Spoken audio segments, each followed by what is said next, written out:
You've seen him on the Dr. Oz show. He's done more media appearances than I can count. He's a trainer for Victoria's Secret models, the trainer on The Biggest Loser. Do you know who I'm talking about? Did I promise you a celebrity trainer or what? We're going to talk to Brett Hoebel.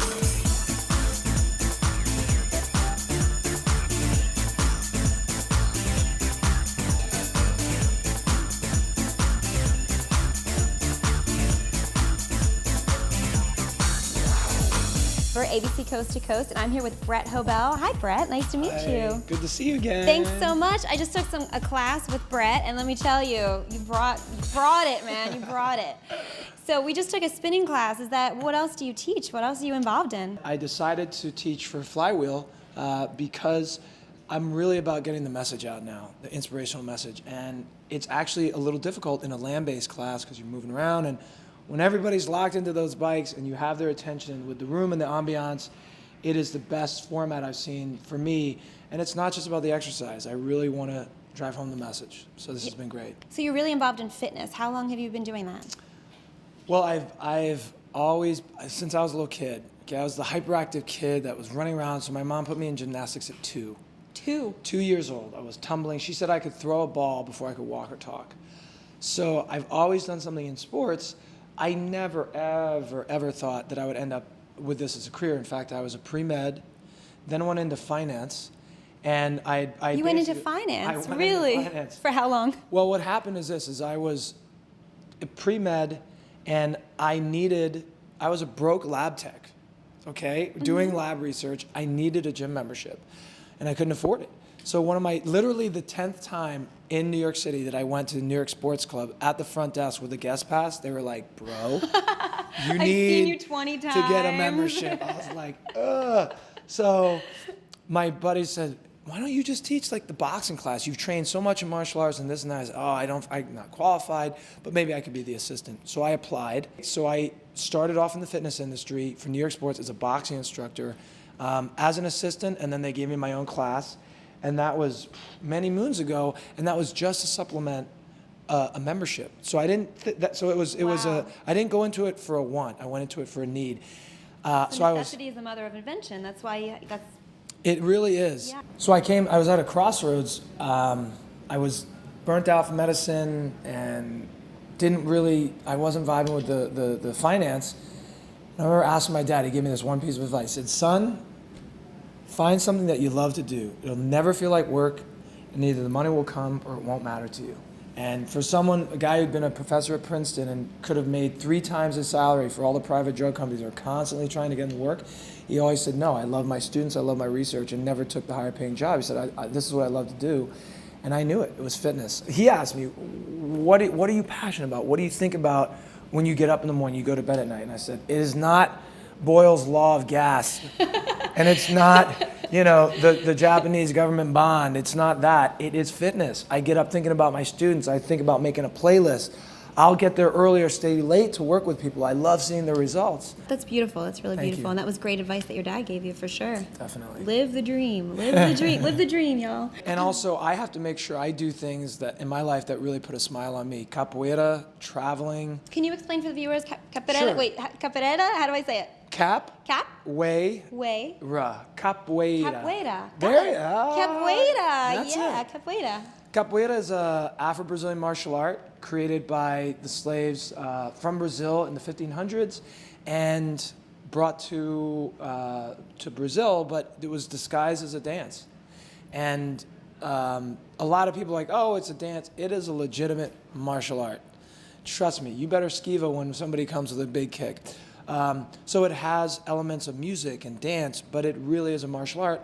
It's just a little funkier. Yeah, and it's pretty tough, right? It works your whole body? Absolutely. Fitness from within is what your branding is for Hoebel Fitness, correct? Fitness from within. And you talk about being emotionally connected to fitness. Can you talk about that and why it's so important? Sure. Fitness from within, this is it. I've gone through a lot of, from not looking like my parents as an adopted kid, and then getting teased when kids found out what being adopted was, and then gaining a lot of weight. I had a wheat allergy, and I tried to get over it by just overeating because I was teased for not being able to eat certain things, and then I was eating them to gain attention, and I gained all this weight, and I started getting teased for that. A lot of what was able to set me free was fitness. It was my freedom.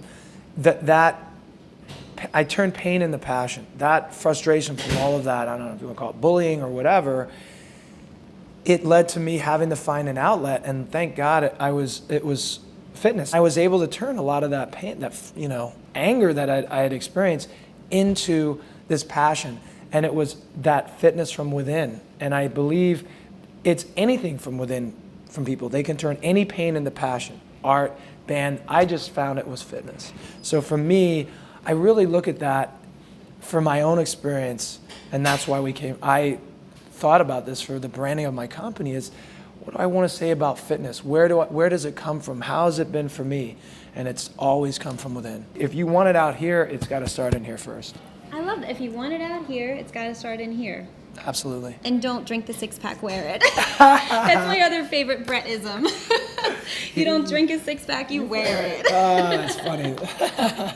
So obviously you're doing something right. You have been on every media tour and show. You've been on the Dr. Oz show multiple times. You've done The View, The Talk, everything. You've done videos. Do you still get nervous when you're getting on stage or when you're going to go to those shows, or do you just get pumped? How do you feel? Sometimes I don't really get super nervous. If it does, it hits me for like a second, and then I have to blow it off. What I do is I'll put on music and I do my capoeira. The movement with the music lets me exhale. The one time I actually got a little nervous recently, I was in front of like 500 middle schoolers doing an anti-bullying talk, and they're just looking at me with these big eyes. And it brought me back to being a kid for a second, and I got a little nervous. I felt really like I don't want to let these kids down. A lot of people, if you're on, for Dr. Oz and other things, or let's say the ABC's The Revolution, which is shot live, you're nervous because you don't want to mess up. This was, it was I don't want to let these kids down, it passed, and after I got a first big smiles from everybody, I was just like amped. But yeah. So you got nervous in front of 500 middle schoolers, but you can talk to Dr. Oz and Barbara Walters and not have a problem. That says a lot. That says a lot about who you are, and that you felt more, not more interested, but you really wanted to engage these kids. Yes. That really says a lot. And that was in Japan, is that correct? Yeah, I've done a bunch, but we had a big group of expatriate kids, yes, in different parts of Japan. We did 4 cities and ended up in Tokyo. It was a great... that trip, I did something a little different. I asked kids to share, which I hadn't asked before. I told my story and talked about it. And I told my story of being bullied. And I said, how many of you out there have been bullied? So 500 hands will go up. And then I say, how many of you guys would like to share your story of being bullied like I did? 499 go down, but there's always one kid keeps their hand up. And then this time brought them up on stage. Oh, so courageous. Gets a round of applause. Wow, he gets up there, and they break down. They get so emotional, reliving kind of the moment, and it's like you could hear a pin drop. You can feel that raw emotion, and then the round of applause when they're walking back is just amazing. And then all the hands start going up of other kids that want to share, and it's so great. It really is. And you're able to reach 500 little souls. Yeah. Maybe make a difference 500 times. That's really hope amazing. They go out and tell people and just keep spreading, spreading the message. Get that message out. Yeah.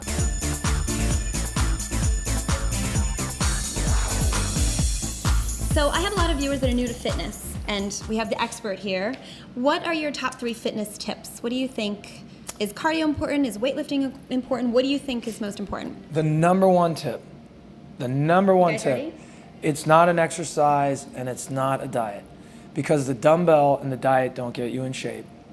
Your accountability to yourself and your belief in yourself is what lifts that dumbbell and what keeps you on the diet. That is the bottom line, trust me. Wanting the skinny jeans is great, but there's something deeper than that. And if you get connected to that, which I've had people say, I want to wear my skinny jeans, but then ultimately they're like, I want to feel beautiful to my husband again. That hits home, and that keeps them coming and coming and coming. I'll do a more traditional tip. I think the biggest thing for me right now, and a lot of people that I'm working with, the number one reason that people do not work out or cook for themselves is that they say, I don't have enough time.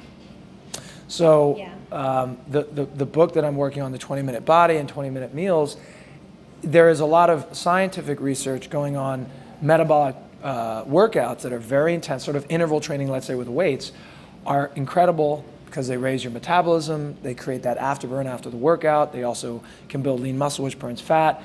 So doing these shorter intense workouts is scientifically proven. So I've been doing that and also kind of, addressing people's needs, time constraints with work and kids and everything else, and I found a real winning formula. So Yeah. I tell people, if you can get in a 20-minute workout, like a great resistance training workout, maybe you choose 3 movement patterns, like a squat, a push-up, and a bent over row, and you take like 1 to 2 minute break in between doing those, you repeat that 4 rounds, you've got a great 20-minute workout.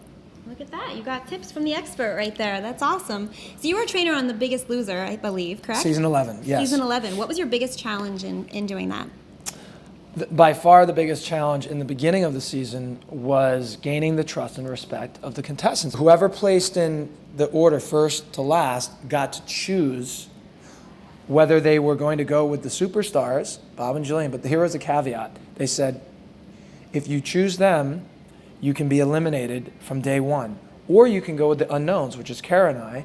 So if you go with the unknowns, you get 4 weeks of immunity. So everybody wanted the 4 weeks of immunity. Yeah. But they didn't want us.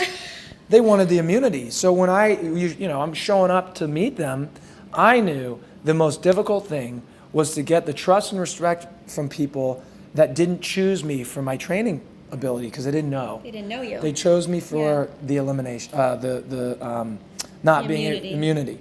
So what I did, my philosophy was really simple. I told them, you walk your talk, you lead by example. That is the key here. And I walk my talk. I earn my fitness every damn day. So that doesn't mean I'm doing a hard workout, but I do something to stay active every day. So I told them, I'm not going to yell at you. I'm not going to blow a whistle at you. I'm going to train next to you. And I don't have to say anything. If I'm pushing the prowler with 50 more pounds on it than a guy that's twice my size, he is not going to yell at me if I say we're doing another lap. Yeah. And that hit home and resonated with them a lot. I think they really respected that. And I got led by example, basically. Yeah. And I showed them. And I also said, this is what happens when the cameras are gone and the show's over. Like, this is what we do. Mm-hmm. And I got the trust of the woman and the respect of the men. You throw a little fear in there, and it's a recipe to change people's lives. So this is something I ask all of my guests. What is something people would be surprised to learn about Brett Hoebel? Something that's a good question. A lot of people don't know that I went to Japan recently and I met some of my birth family, which was humongous. I waited a long time to do a search for my birth mother. And she's Japanese, and she grew up in a suburb in Tokyo. And her family, all of her Japanese side, has been in Tokyo still. And it wasn't until recently she did not tell a lot of her immediate family about me. We met about 3 years ago, and I had an opportunity. We've been trying to go to Japan because my grandmother, which in Japanese, grandmother is Oba-chan, and her mom has been getting ill.